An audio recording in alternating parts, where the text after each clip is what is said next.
Hello, everybody. I'm AKA Heather Joy, and you've just boarded the lifeboat. Yeah, as you can see, Captain Tommy is still in a lot of pain, darn it. So if you can, please pray for him. He's hurting, and that's not good. Anyway, I hope you guys are all having a really good Sunday. And if I want to welcome everybody, and if you are new here, give you a special welcome. And I'd just like to remind everybody to please be kind to everybody in the chat. The things that a lot of people discuss in the chat are very sensitive, and people are really making themselves vulnerable. So please be kind, and please refrain from cursing. Please refrain from politics, all of those things that tend to set us off. If you saw the thumbnail, I wanted to talk about relationships and conflict resolution tonight. This is something I am still very terrible at. I've never been good, especially with the conflict resolution portion. I'm not very good at that. But as being addicts, when you're in active addiction, you really become very isolated. You become very self-centered, and you're closed off to everybody. Uh, and that you lose your communication skills if you ever had them. Uh, and everybody needs relationships. I There's that saying, no man is an island, and it is true, even for introverts. And you guys, I'm an introvert. I spend most of my time by myself, well, with the animals, but by myself. And I do find I miss, I get lonely sometimes, and I need to reach out to people just to have that human connection. Yeah, I struggle because I don't like the superficial kinds of conversations that people have. How's the weather? How are you? I want to get into the deep stuff. And there are very few people that I know that I'm comfortable really sharing that deep part of me with. But that's what I crave. I crave a deep connection with other people. And like I said, there are very few people that I can do that with. And so there are a lot of times I find myself very lonely. I have a very strong relationship with my husband, but our schedules are very crazy and we don't get much time together. And because of that, our communication and everything suffers. And yeah, but everybody needs that connection. Um, it's I was thinking about this earlier, and I think that the kind of relationships that you have depend on the relationship that you have with yourself. You can sense if someone really doesn't like themselves. You can sense that. You can see that in the way that they speak to other people, the way that they treat other people. You can see that. You can sense it. You know, um, and really, it is true. If you aren't happy with yourself, if you don't like yourself, it's going to be very difficult to relate to other people as well. And so that's the first key really in having a good relationship, is to have a good relationship with yourself.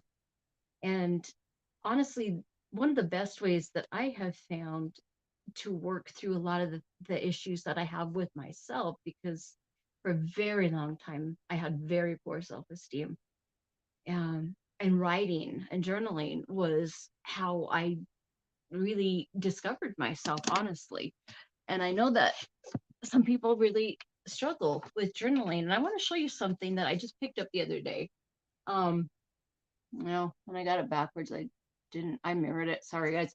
Anyway, it's the Big Life Journal. I just found this at Walmart, and it is full of all kinds of journal prompts that really help you begin to understand who you are, what your likes, what your dislikes are, what you're good at, what you're not good at.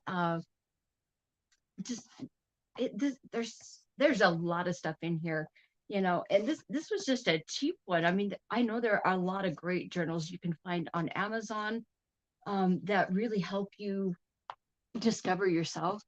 And I would highly suggest, if you really are still struggling with yourself, not sure who you are, don't like yourself, and you need some self discovery, that's a good way to do it. Another alternative is always, you know, speaking with a counselor, because they are supposed to be impartial, and um, are really good listeners, and they can listen to you, and then and be a good sounding board, and help you understand yourself. And that, I think that's really important. You really do need to have a good relationship with yourself. And as addicts, the mistakes that we make, the damage that we do to other people through our addiction, that can really destroy your self-esteem, and that's really something we need to work on. um, Now, I pulled my notes together just from a whole bunch of different sources, and I want to start with this book. It's called "Why Am I Afraid to Tell You Who I Am?" And it was by this guy named John Powell, and he goes through 5 levels of communication. And communication is the key to relationships. Without it, you're not going to have a relationship that works. And he gives 5 levels, and he starts with level 5 as the most superficial type of communication. And he calls this level 5, the cliche kind of conversation. um this would be, the kind of thing that I really don't like. How is your day? Look at the weather. Or I like your shoes. Or hey, your hair looks really good today. Just the kinds of things that you use just to kind of break the ice. That's that's the kind of the first level, that level 5. And for a lot of people, that's the only kind of relationship that they have. They don't have that, they don't have any connection or any intimacy. And that's just tragic, because as addicts, we need that connection. We need some stable, strong relationships. And so if that's all that you have, that's kind of hard. But that, you got to start somewhere, though. So it is a good place to start. Level 4, he calls reporting the facts about others. And so this would be things like, gossiping with your neighbor, um, just, and really other just surface level communication, like some of my neighbors. I know a lot of the people that I live around. There are a few of them I know really, really well, and we can have some decent discussions, and we have some good relationships. But there are some I really don't know very well, and so we really do just talk, you know, again, surface level things. And but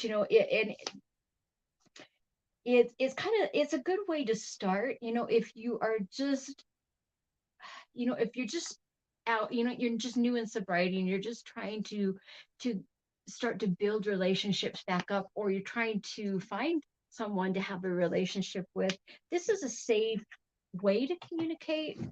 Because you can kind of hide yourself, and you can avoid being vulnerable while still talking to people. But that's really, it's not going to get you out of that isolation. But again, you got to start somewhere. um Now level three, and from everything that I have read, this is usually where people kind of get stuck, is on this level, level three, and this is where you can speak about your ideas and your judgments. This is where you start to just begin to reveal who you are to another person. Now, when you do it at this level, there is a little bit of risk involved, because you are putting out there, what, you know, let's see. Um,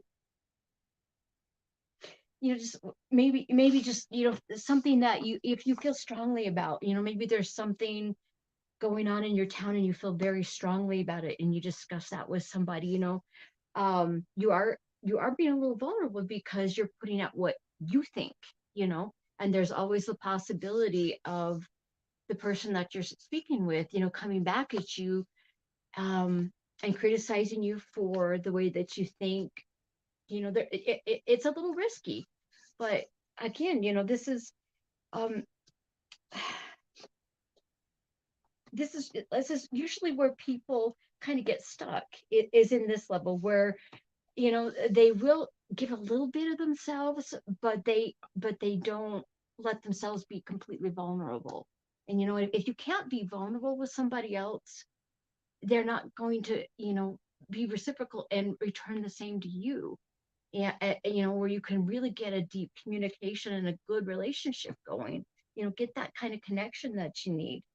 um so, and a lot of times when people are at this stage, of this level of communication, if they get hurt, they jump back, to level four or even level five.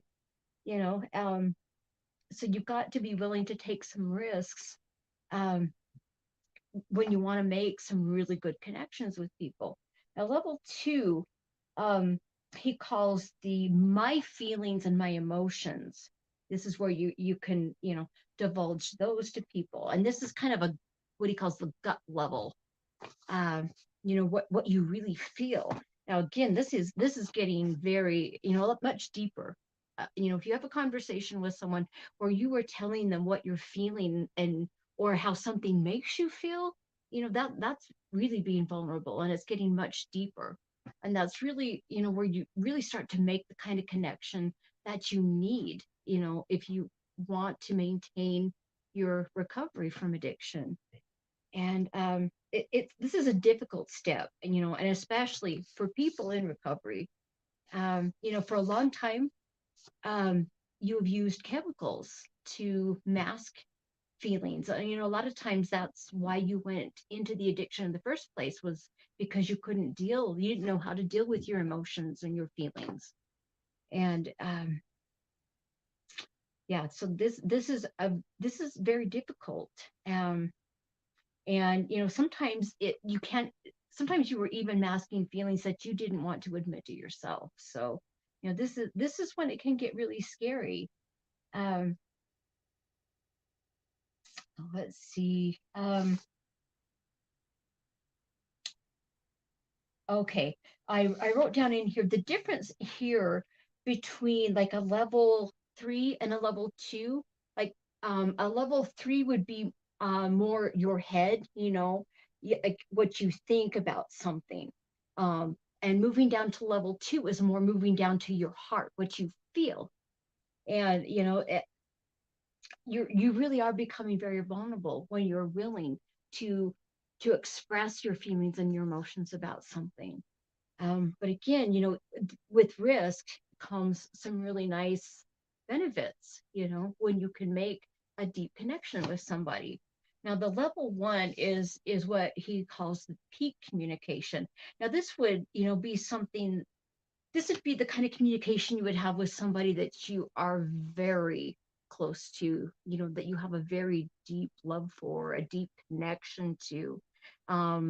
Somebody that is a very authentic friend, somebody who cares about you as much as you care about them, somebody that you can trust, and somebody who, is not going to try to talk you out of your sobriety, for instance, um, you know, authentic friendships are really wonderful if you can have them. And ideally, that's something that you would want to have with a spouse, And I honestly, I think my husband and I go between probably between three, two, and one, in between there. It just depends on the day and what's going on and how much time we have. But when at this level one, this peak communication, you have got to be completely honest, and that is a lot of vulnerability. And so I'm sure for some of you, just the thought of that is probably very scary. I know it was for me for a long time. um, but it's important to understand those levels of communication. And the, I was looking through a bunch of different things. How can you work on this? Especially moving from like level 3 to level 2, where you're moving from what you're thinking to what you're feeling. And I found that in this rewired, that book I keep talking about, the rewired, I've got this rewired workbook that goes with it. And in here, it has got this little chart, and it's got a bunch of places where you can fill it in, and you can kind of practice a little bit. And it just gives an example. And so for like a judgment, something that you're thinking, you could say to somebody, a judgment might be, an example would be, I think you are intelligent. Okay. But you are stating how you judge that person. Okay. But to move down to level 2, where you're on an emotional level, would be saying something like, because I feel like you are intelligent, no, because I think you are intelligent, I feel like running away from you. Have you ever been with somebody that is so intelligent that you were completely intimidated? That can be really uncomfortable, and I've been there a few times. But another one, another emotion would be, if you think someone is very intelligent, I feel like I'm not worthy. you know that's just an example, but that's a good practice where you could write down, something that you think about somebody, but then move to where, what do you feel? And that's a good way to practice that. And and it also is good to practice too, because it helps you figure out what you even think and feel about another person. So um that's just I thought that was a good suggestion, a good way to work on it. Now, you know I want to go into talking about conflict and conflict resolution, and honestly, the number one cause for conflict is the failure to communicate. Seriously, that's the number one cause for conflict. And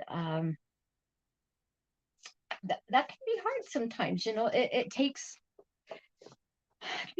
communication it takes some skill, and it takes some practice. And as addicts, that's something we're not very good at first. But you do get better at it. It does come with practice. I promise it does. um, Now, before I jump into anything else, I just wanted to run through a few things. Um, Honestly, it is best, especially, if this is somebody you care about deeply, if it's at all possible, when you want to communicate, to do it face to face. Texting, for me, texting is the least effective way of communication, because there's so many things that go into communicating with another person. It's not just the verbal, back and forth. I mean, you are watching people. You're looking for all those nonverbal communications. Is the person facing you? Are they looking you in the eyes? Are they What are they doing? Are they looking at their phone, or are they looking at the television? Are they doing, you want to have their attention. um And so I don't like texting. I really don't. And it's not just the nonverbal stuff, but and the way that people say things, the words that they choose to use and the tone in which they are said says a great deal right there. And sometimes, even silence is is a form of communication. But those are all things you need to think about. And I really do recommend, if this is if it's something important or it's somebody you care about, face to face on communication really is the best. And I mean, that's just the way I am. And it's but I've seen the difference in, I mean, how many misunderstandings have come through text messages, and it's it's kind of hard. We're just doing this, over the internet, and ultimately, wouldn't it be wonderful if we could all meet face to face and actually meet each other and feel one another's energy and everything. There's so much more that goes into communication. But another thing I wanted to talk about was, when you're communicating, it's not just speaking back and forth with one another. You've got active listening is so important. What do I mean by that? Well, again, focusing on the person that you're talking to, focusing on them, showing them that you're interested, removing distractions, and then and listening, not to listen. I mean, I've noticed this. A lot of people will listen to you, not to listen to what you're saying, but they're listening to think of the next thing that they can say back to you. They're not really hearing you. And so, a way that you can make sure that that is not happening is, if you are listening to somebody, clarify with them. Okay, you just said this. Is this what you meant? I mean, clarify, find out what they mean. I mean, that right there can help avoid misunderstandings as well.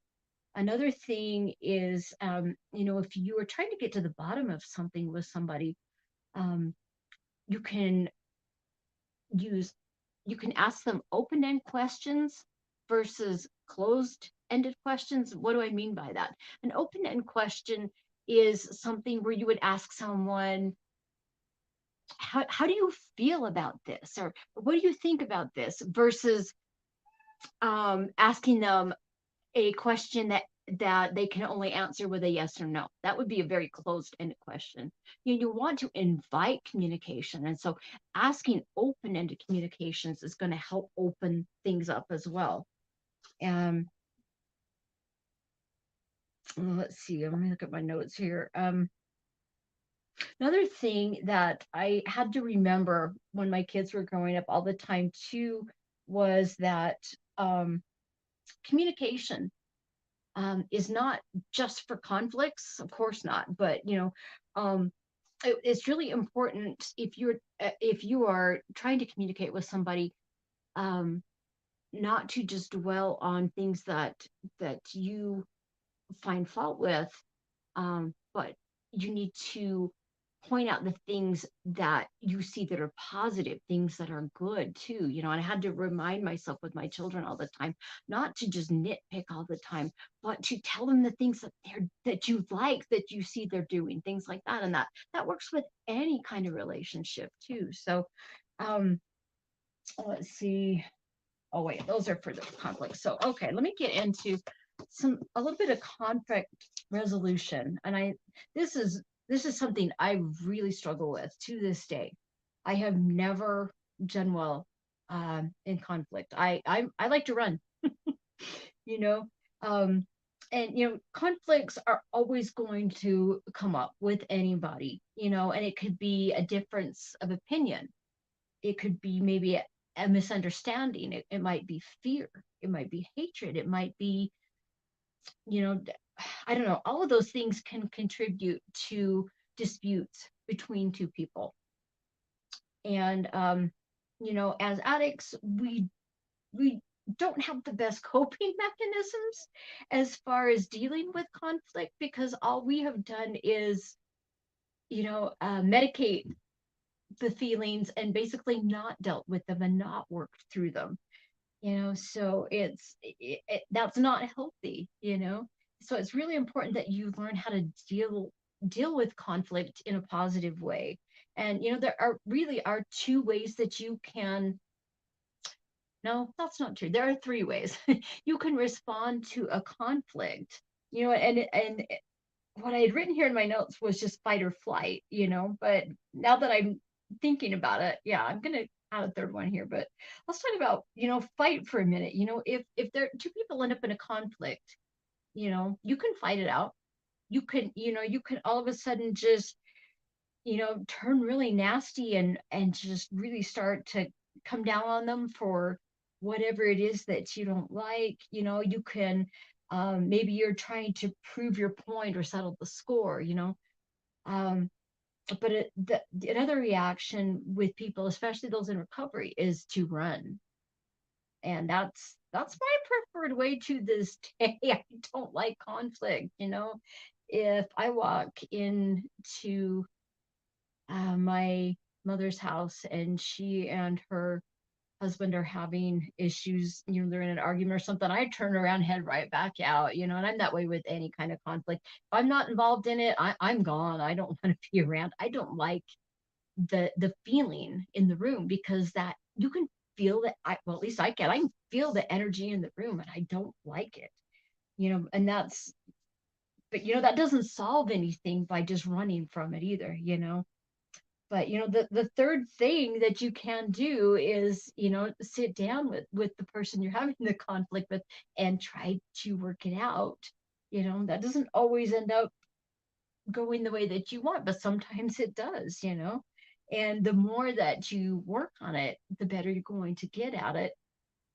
um and the, you know when you are having a conflict with someone, I think that the top thing you need to remember is to have empathy with that person. And I wrote down a simple definition here of empathy is the ability to understand and share the feelings of another. So, if what you need to remember is that in any conflict there are two sides. And if each person in the conflict can remember to look at the other person and try to understand where they're coming from, things are going to go a lot better. And I think that's really, really important, to have empathy. You know, um, everybody has some kind of pain, shame, guilt, fear in their past, from, especially us as addicts, from the choices, the decisions that we've made, the things that we've done. And, so a lot of times, we have no moral high ground to stand on in the first place. And so really, really trying to see through the other person's eyes is really important, especially at the beginning.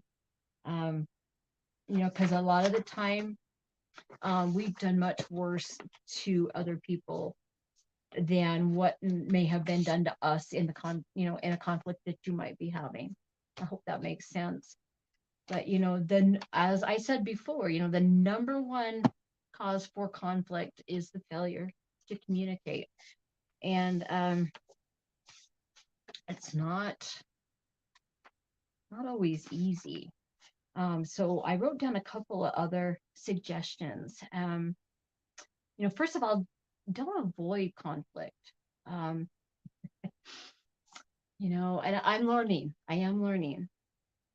I'm working on it. But there was last summer. I hate HOAs. In my opinion, HOAs are just a bunch of Karens. Don't like HOAs, and they really did a dirty on my husband and I last year. And I put up with a lot of stuff until I just couldn't take it anymore.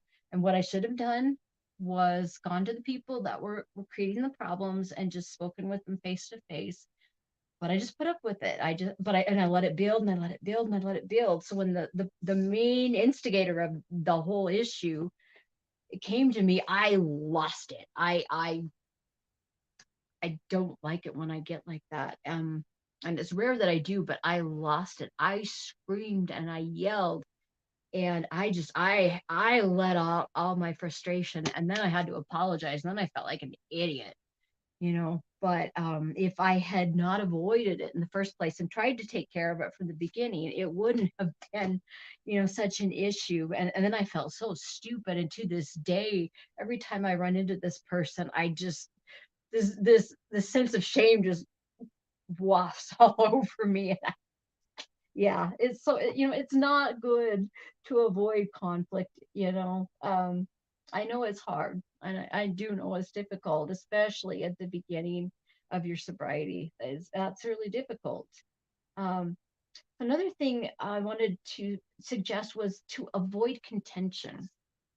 um you know and the best way to do that, well, there's a couple of ways. The words that you choose to use are very important here. You want to try to be kind with the words that you choose, the tone of your voice, the volume of your voice. That can definitely keep contention down. But if all you have is contention between two people, nothing's going to get solved. You're just going to end up pissing each other off. It doesn't help. So, another thing, and I think I have mentioned this before, but you need to remember there are always two sides. So again, here's where the empathy comes in, trying to understand the other person and how they see things and how they have experienced things. That's really important. Um, Another was, express your thoughts and your feelings kindly, which is something I failed when I had this argument with this person after I blew up in her face. Yeah, I didn't do such a good job that day of speaking kindly. I mean, I had it, and a lot of the people that knew what was going on told me afterward, she had it coming, and you were fine. You had every right to say what you said, but you know what? I still to this day feel guilt and shame over my reaction. That was not nice. Um, Another thing is to remember the end goal. What is the end goal here? Do you want to resolve the conflict? Do you want to have a better relationship with this person? Do you want to try and rebuild things? That's what you need to remember. Another thing is, if it's appropriate and it's possible, humor always helps. If you can crack a joke over something little, and you can both laugh, that definitely relieves a lot of the tension that is going on when you're in a conflict with somebody. Another one is to try and forgive, you know, because there are two sides to everything. And none of us have been raised the same, and none of us have the exact same values, and none of us think the same way. So we really need to try to be forgiving and understanding of one another. And the last thing that I had written down here was, be kind to yourself. And these skills, these communication skills, and especially when it comes to trying to resolve conflict, these things take time and they take practice. It's something that you have to keep doing. And let's see, read on here to, let's see. Okay, and I didn't have time to write. I wanted to print something up so I could put it up on the screen so you guys could see this, because what I will do is put it in on the community tab afterwards so you can see better what I'm talking about. But it's a framework for dealing with conflict.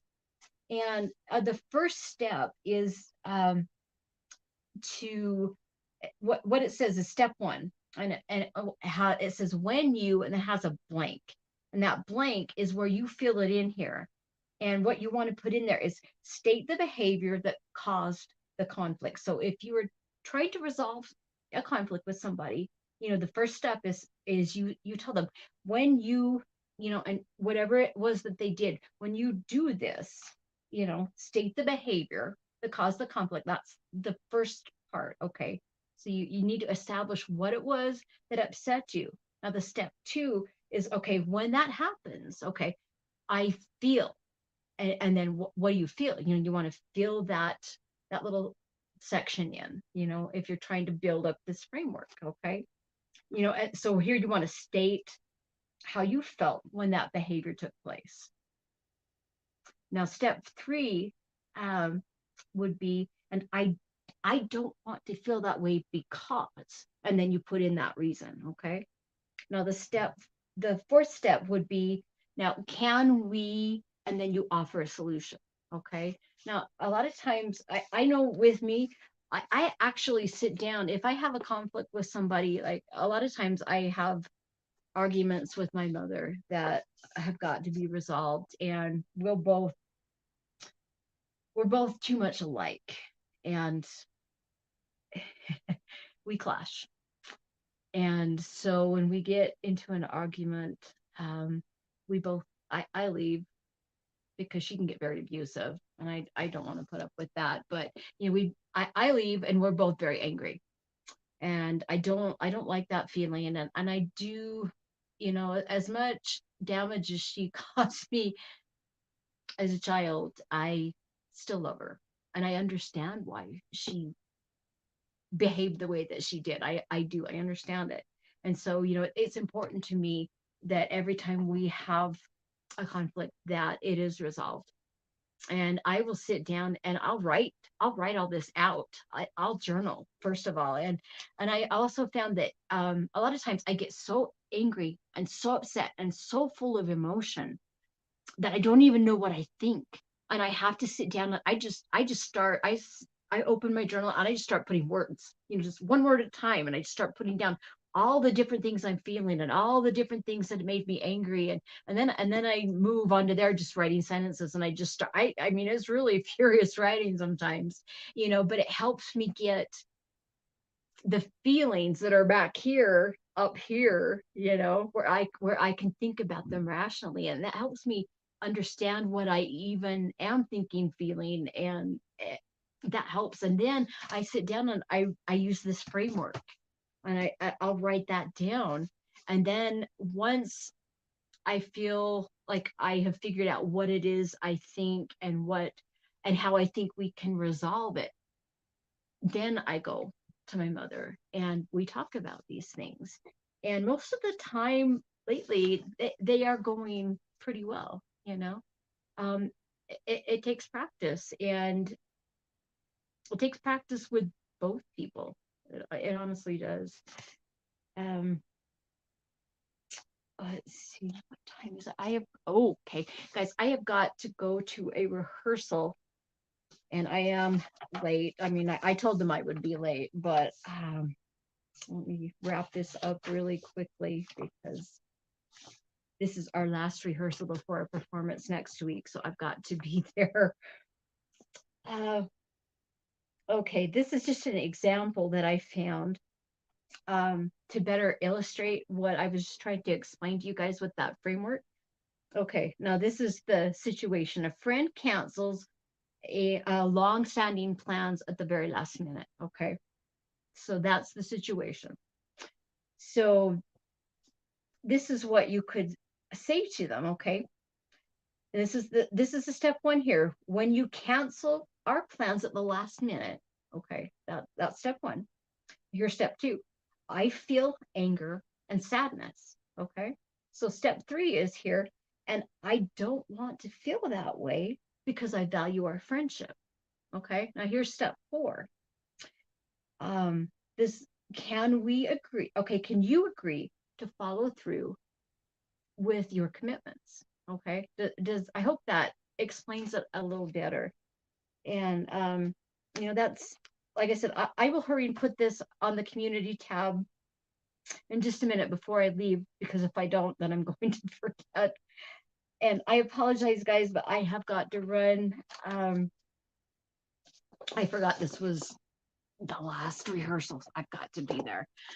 I hope hope you guys are all doing well. I'm sorry I am rushing this and I can't look through and see if there are questions or anything. I apologize, guys. Um, Sundays are really busy here. I hope you guys have a good night. If you guys are struggling, please reach out to somebody on your five, or reach out on the Facebook page. Okay. Um, I want you guys to know that even though most of you I haven't met in person, I care deeply about you guys. I really do. I pray for you, every one of you, day and night. And I care about you guys, and I want so much for all of you guys to be successful in your sobriety. And because life is beautiful when you're sober, really is. And I will see you guys again really soon. Have a good night.